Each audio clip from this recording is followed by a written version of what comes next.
ہاں گریٹر اسرائیل وہ بنانا چاہتے ہیں، اور ایک ہی سبب ہے عراق پر حملے کا، ایک ہی سبب ہے، it's the beginning of coming into existence of Greater Israel. Sharon نے کہہ دیا تھا، یاد ہوگا شاید، ان قریب عراق پر ہمارا قبضہ ہوگا۔ گریٹر اسرائیل میں عراق شامل ہے۔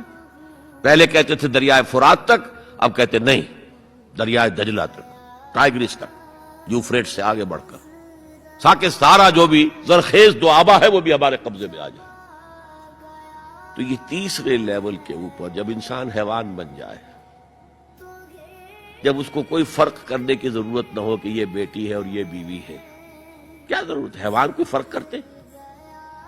جب ہم بھی حیوان ہی ہیں، ڈارون کے نظریے نے حیوان بنا دیا، تو حیوان کوئی فرق کرتا ہے ماں بیٹی اور بیوی میں؟ ہم نے خامخواہی اپنے اوپر قدغنیں لگا رکھی ہے۔ گو ہیڈ،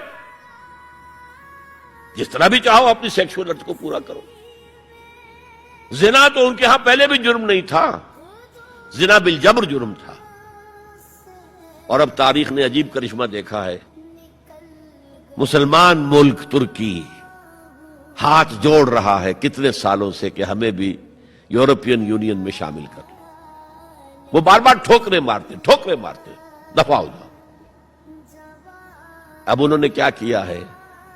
یورپین یونین نے کہا تمہارے قوانین میں سے یہ قوانین جو ہیں ہمارے تصور کے خلاف ہیں۔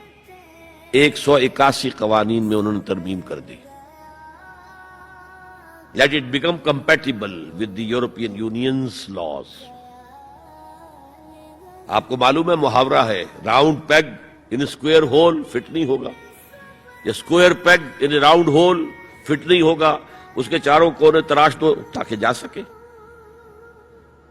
اور سب سے بڑا جو مجھے صدمہ ہوا، اتا ترک کے اس ترکی میں زنا کوئی قابل سزا جرم نہیں تھا۔ اب یہ جو پارٹی آئی تھی، یہ کچھ کہا گیا تھا، کچھ اسلامی ذہن کے لوگ ہیں، یہ ہیں وہ ہیں، انہوں نے ایک بل جو ہے اپنی اسمبلی میں پیش کرنے کے لیے تیار کر لیا کہ زنا کو بھی قابل تعزیر جرم قرار دیا جانا چاہیے۔ یورپین یونین والوں نے شور مچا دیا، ایک طرف ہمارے ساتھ آنا چاہتے، دوسری طرف یہ کام کرنا چاہتے ہو۔ انہوں نے فوراً اپنا وہ بل واپس لے لیا۔